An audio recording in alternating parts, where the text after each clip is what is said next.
Everyone, welcome to Locked On Lakers for Monday. Brian Kamenetsky, Andy Kamenetsky. How much tension is brewing between LeBron James and the Lakers? We'll tell you next.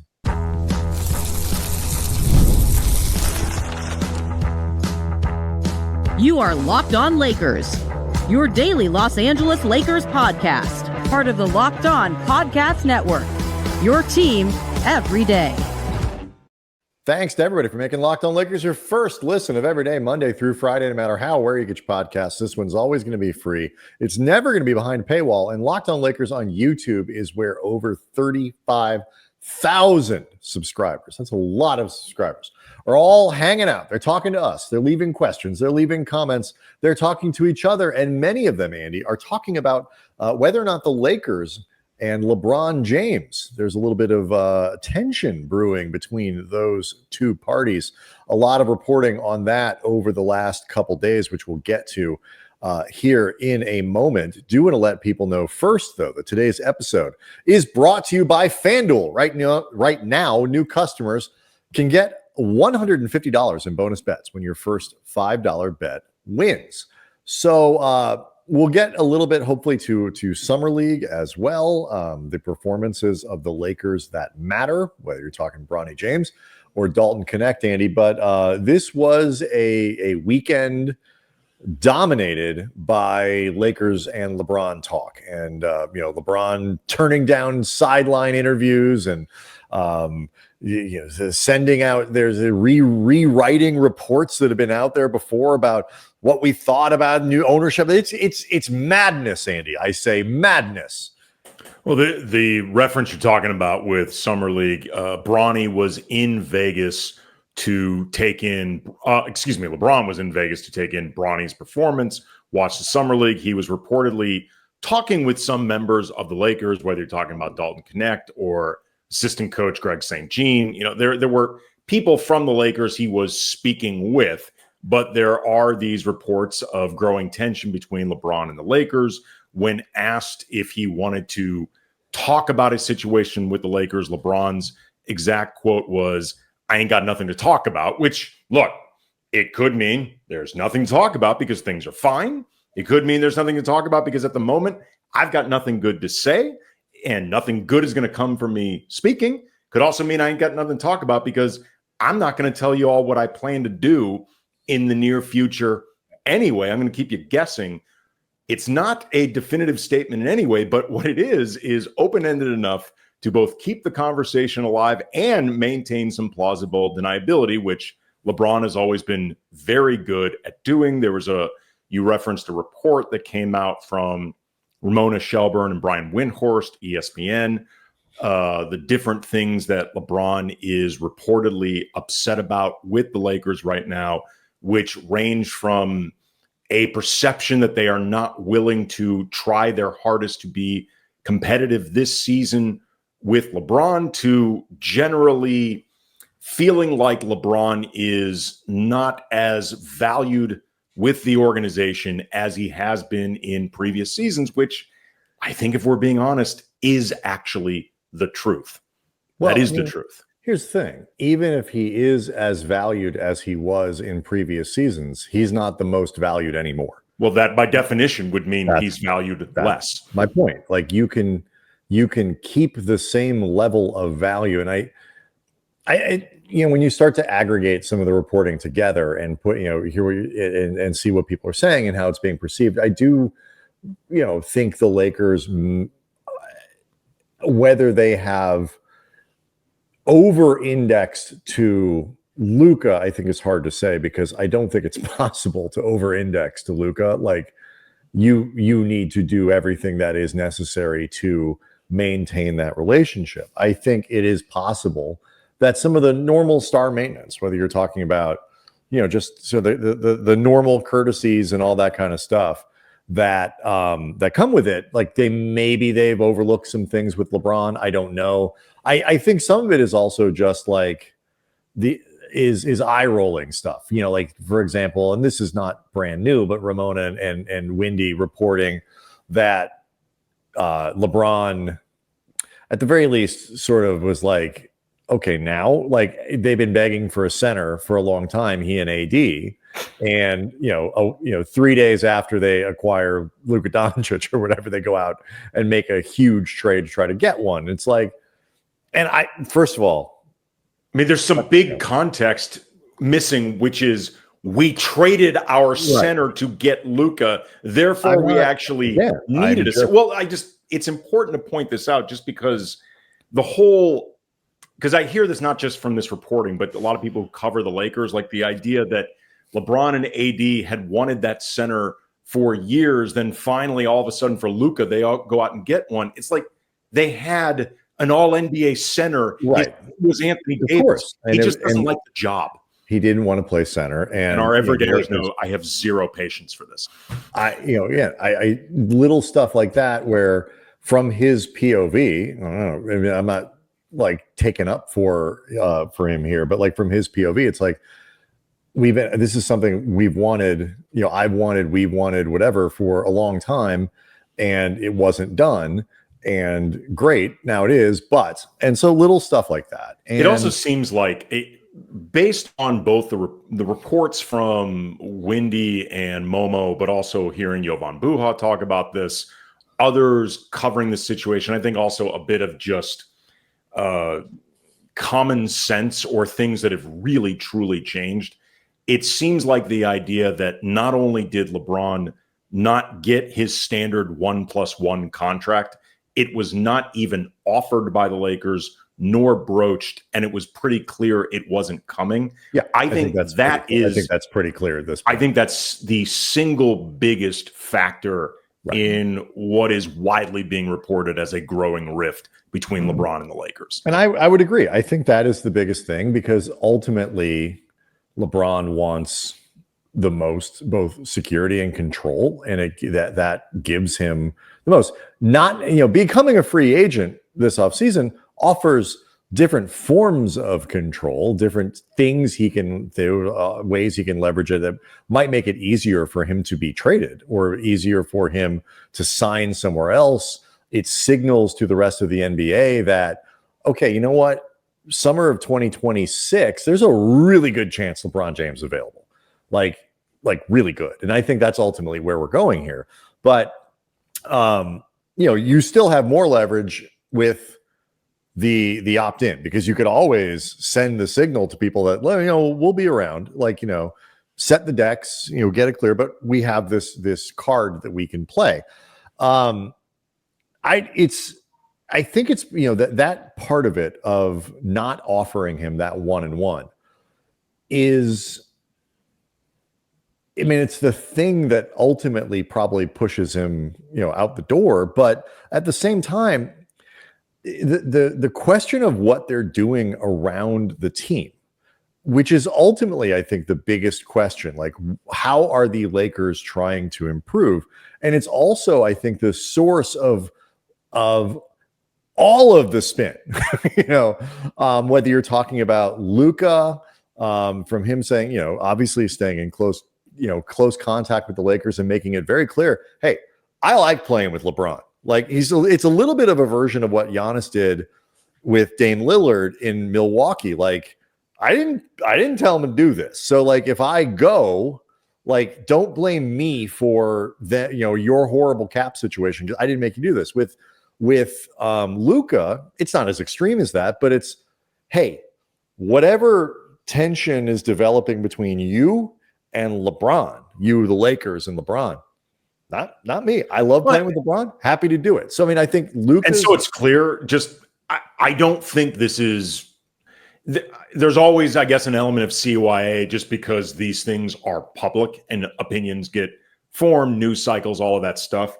By all accounts, Luka grew up idolizing. Oh, I don't think it's untrue. I want to make that point clear. Spin was probably the wrong word. But once you get past the Luka part, what LeBron is saying, what the Lakers are saying, the reporting around cap space for next year, cap space for the year following, some interesting comments from Jovan that's sort of adding to this reporting that he had on his podcast on Friday that sort of maybe kind of changed the context of things, but I actually don't think they do.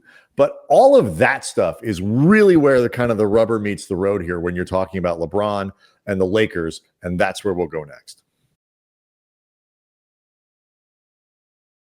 Locked on Lakers is brought to you by Hungry Root. And let's be honest, meal planning, grocery shopping, it can be overwhelming between busy schedules, picky eaters, trying to eat healthy. It can be a lot. So that's why I love Hungry Root. They take the stress out of planning by filling your cart for you with personalized groceries and meal options based on what you like and what you need. Hungry Root uses their smart cart technology to recommend groceries, recipes, that's really helpful, even supplements tailored to your preferences. And if you're dairy-free, gluten-free, focused on gut health, or you're just trying to eat better but also enjoy what you're eating, Hungry Root has got you covered. And it's a big help if you're looking to stick to nutrition goals, and without giving up flavor or convenience. And that's a big deal to me because I generally eat pretty clean and I cook a lot. Like, I do not consume much in the way of fast food or processed stuff. So Hungry Root is a great option for people like me. Take advantage of this exclusive offer for a limited time. Get 40% off your first box plus a free item in every box for life. The stuff in that box is great. Go to hungryroot.com/lockedonnba. Use the code LOCKEDONNBA. That's hungryroot.com/lockedonnba, code LOCKEDONNBA to get 40% off your first box plus a free item of your choice for life.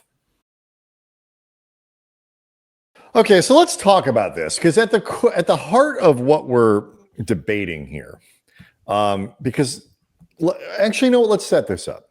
Do you think there's any possibility the Lakers and LeBron part ways via buyout or something like that at any point before like the Lakers season would collapse? I'm not talking about, we're getting near the trade deadline. The Lakers have had some really bad injuries. They're pretty much out of the playoff race. I don't want any of these things to happen, by the way. But like, there's a scenario where you could say, you know what? We know LeBron's not going to come back. Let's let him go to a contender this year, do right by him. It's where we're going anyway, and so on and so forth. Not unless the Lakers are either really stupid or really spineless.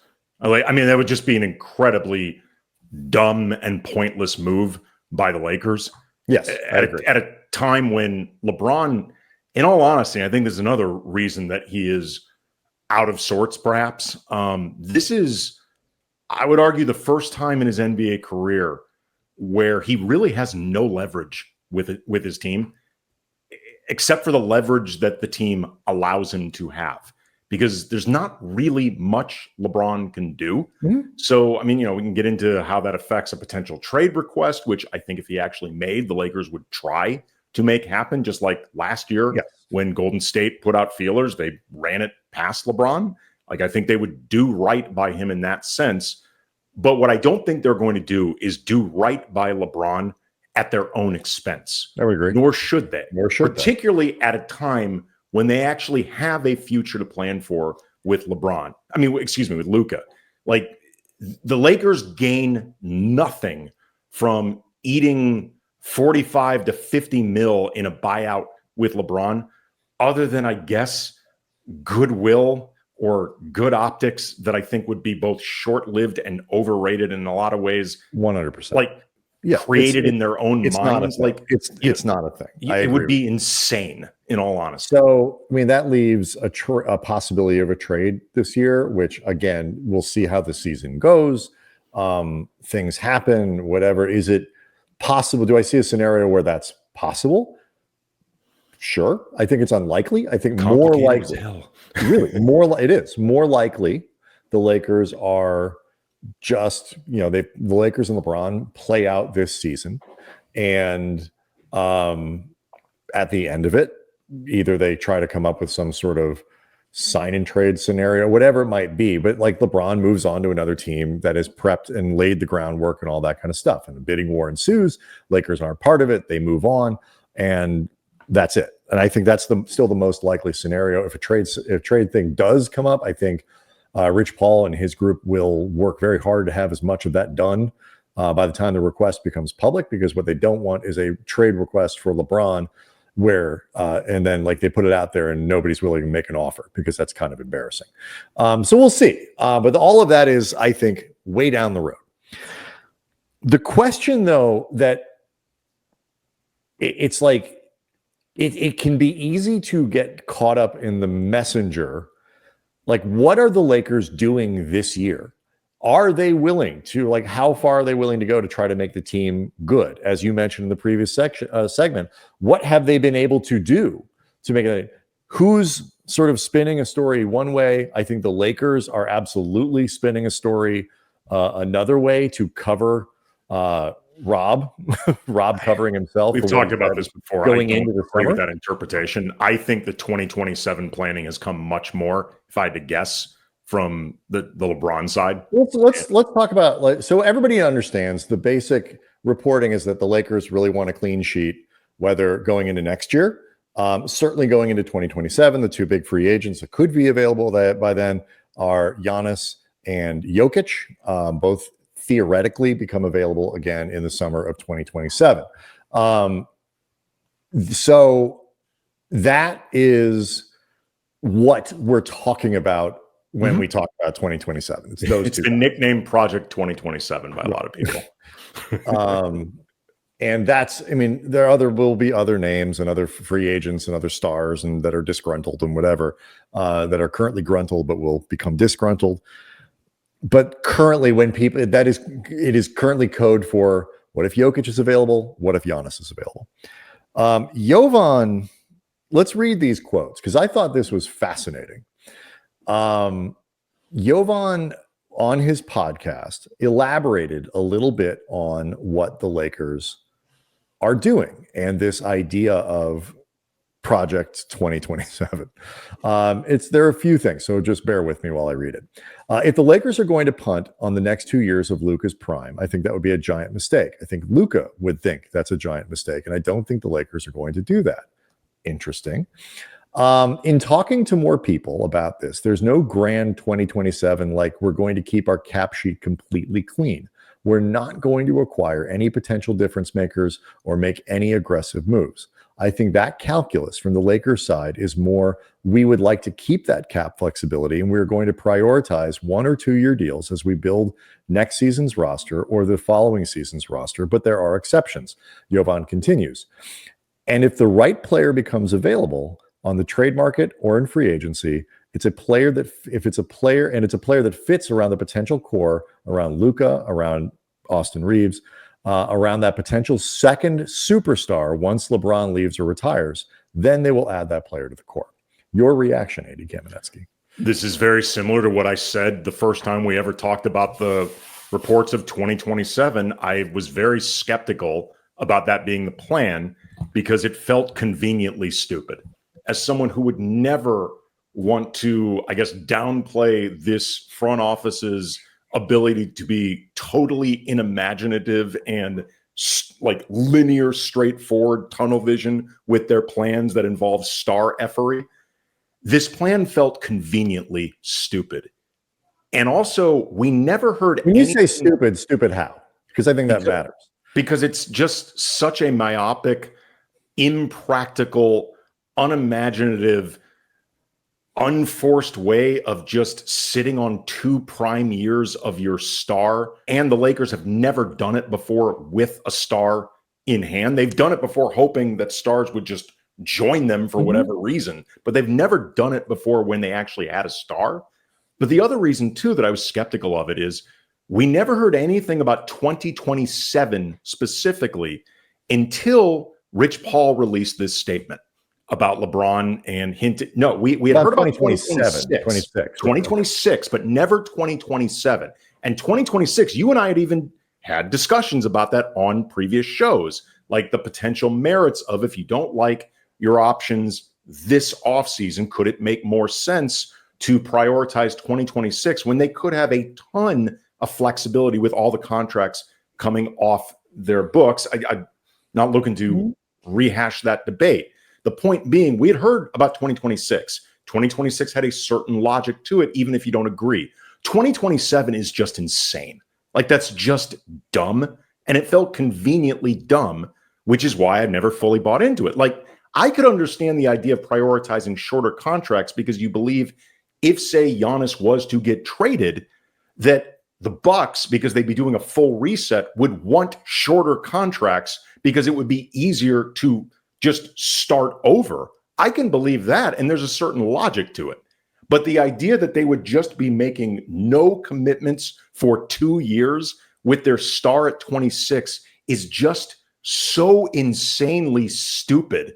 I've never been able to buy into it. It's even with my lack of faith that has been well documented with this front office, it feels too stupid. I just don't think what Jovan clarifies there changes much of anything, and I'll explain why. Because what he's saying is, he says the Lakers are going to prioritize short-term deals, 1 year, 2 year, not in the context, and maybe there's more to it, not in the context of because short-term contracts could be valuable in the ability to trade for a star. It's because they want to maintain that flexibility.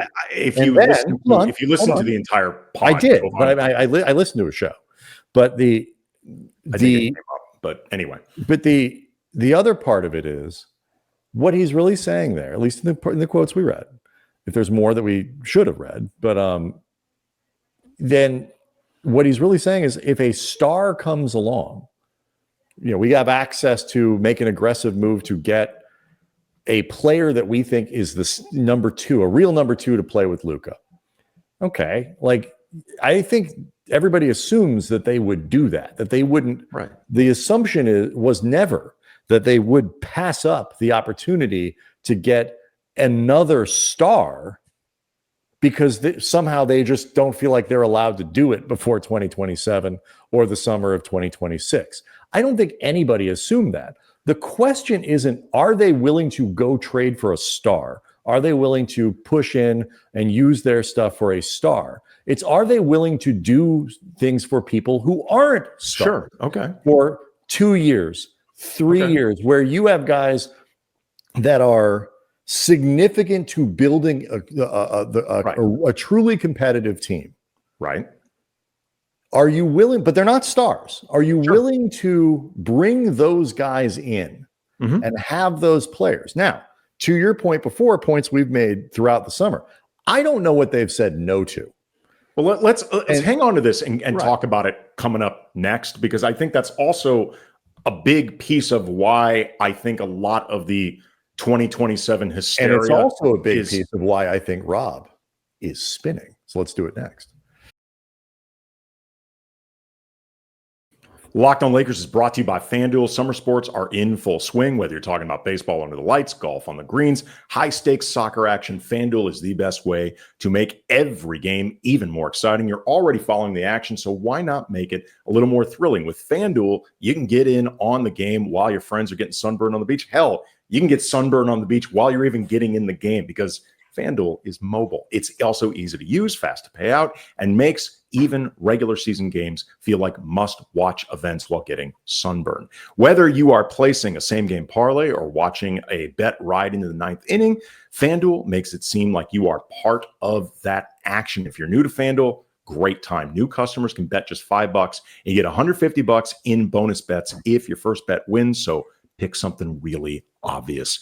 Open the FanDuel app today or visit FanDuel.com to get started. Okay, so just kind of put a cap on the point there, and we'll move to these other questions.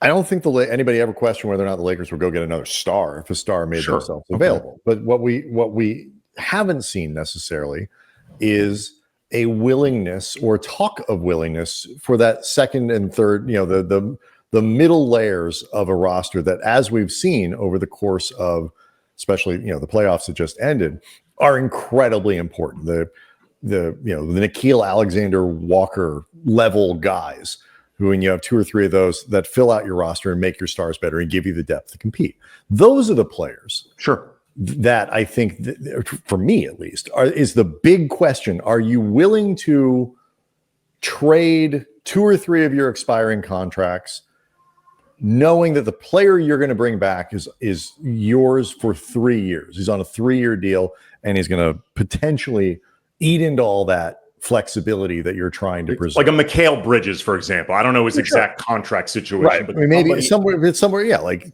in that $25 to $35 million non-superstar. That's what they cost these days. Andrew Wiggins is in that sort of general vicinity and all that. Now, again, don't know what they've said no to. Don't know what's been available. But what I do know, Andy, is that when last we heard from Rob Pelinka, at least in the summertime or before the summertime rolled around, he was promising incredible action. He was promising crazy moves all around the league. And it's been pretty busy. There have been some interesting things that have happened. And he was also promising that the Lakers would be in the middle of all of it, which they have not been. At least in terms of outward results, they have not. It is another off season to put next to a relatively quiet trade deadline, although they did do the Williams thing, which they eventually took back, to the off season before where they did nothing, to the previous trade deadline where they do nothing. And each one of those is accompanied with, the next trade deadline, they got DFS. Before. That's well before. But I said they also made a huge swing for Williams, which they eventually took back. Right.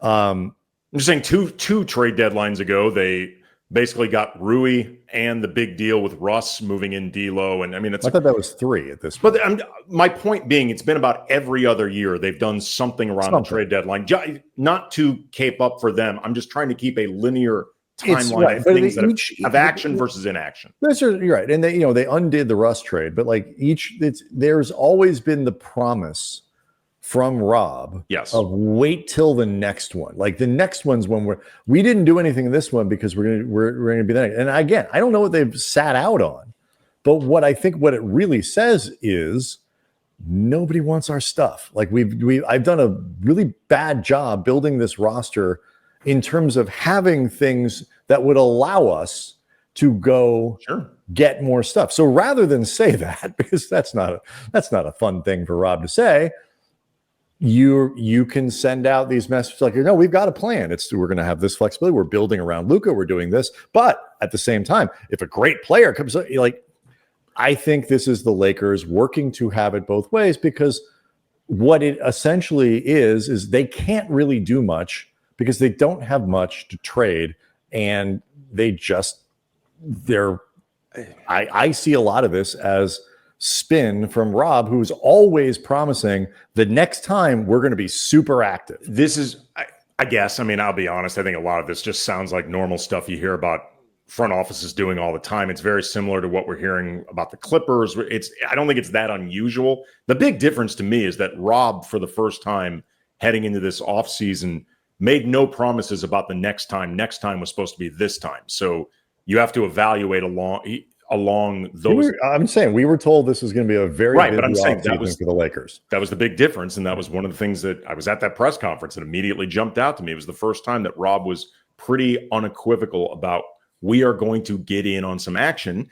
Now, Rob could say we got a starting center without having to give up any assets at all, which allows us to remain nimble for what could be the next move. And we believe Jake LaRavia is on the upswing. And I do think the team is currently better right now than they were heading into the offseason. Yeah, just from the Ayton thing. Right. So in that sense, while Rob may not be living up to the hype he created, he is technically, I think, on the right path in the sense that the team is better now than it was when he made that statement. You can split hairs about how much that actually matters. But what I do think is telling in all of this, and in terms of whether or not you should be upset about what's happening right now, upset about Project 2027, upset about anything that feels forward-casting, whether you're upset on behalf of LeBron, Luka, both, neither. There hasn't been any type of high-end impact player that is like a role player, like forget a star, but like we talked about, like a Mikal Bridges level player. There's been not any word of a player like that actually available that feels worth the Lakers cashing in their chips in a way that LeBron and Clutch are messaging they want. Like someone like Andrew Wiggins, who the Lakers have been linked to. he is not worth a first-round pick. Like, that's bad business. Yeah, by I would Lakers. trade Connect for him in a heartbeat, but I can but, understand. But like the idea sure. of him, the idea though of Wiggins being their proverbial big swing that they push in everything for, the way that they were looking to push in for Mark Williams, that's not worth it for Andrew Wiggins. So I'm not going to condemn the front office for not doing that. That's a separate issue from whether or not you think Rob Pelinka is good at his job, whether you think he should still have his job, like whether you believe in Pelinka. These are all separate issues. And the answer to all those things can be no, but it doesn't change the fact that I have not heard of anybody being available that would be worth that type of move in the first place. And they should not do this for performative reasons. And I think that is the box that the Lakers are in. It's the box we've tried to say that they were in. They quite frankly, they lucked out entirely that Ayton was made available.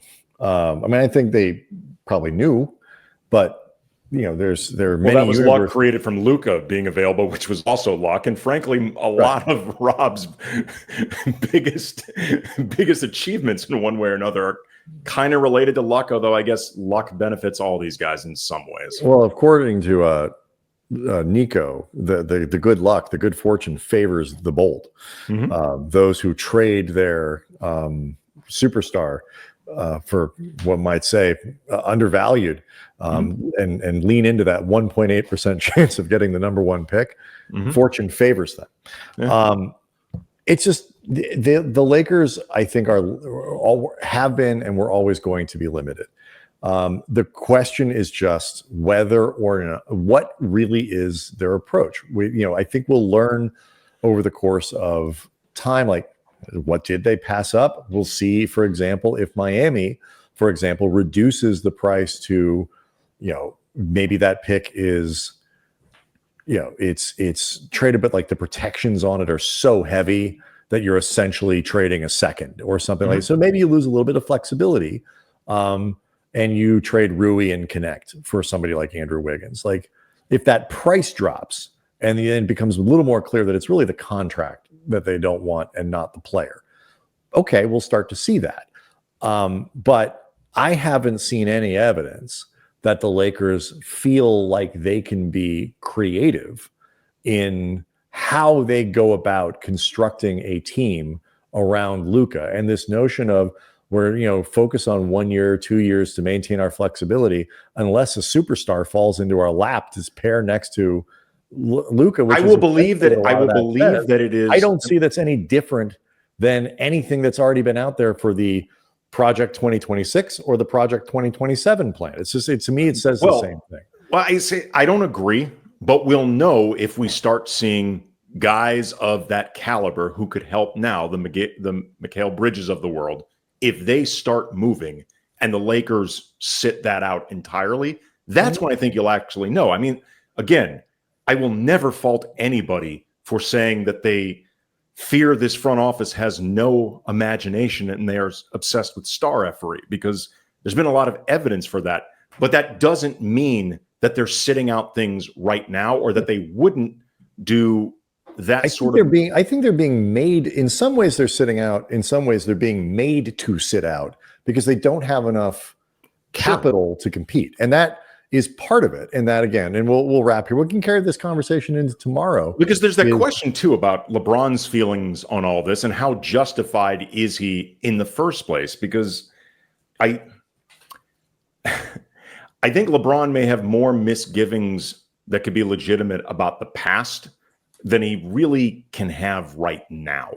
That's sort of my take on this. Yeah, and you can make a solid argument that it's in the best interest of the franchise to be aggressive right now, because it's not about fixing it for LeBron. It's about fixing it because you got, being as good as you possibly can, because you have LeBron with Luka Dončić in his prime. And so do you, as you say, punting on 2 seasons is stupid, but whether or not the Lakers have the ability to fix it enough is a different question, and one that I don't think Rob wants to confront. So we'll get to more of these questions as the week goes on. Locked On Lakers on YouTube is where you can hang out over with over 35,000 subscribers. Make sure to download the show, subscribe to the show on Apple, on Spotify, wherever you get your podcasts. We'll see you tomorrow.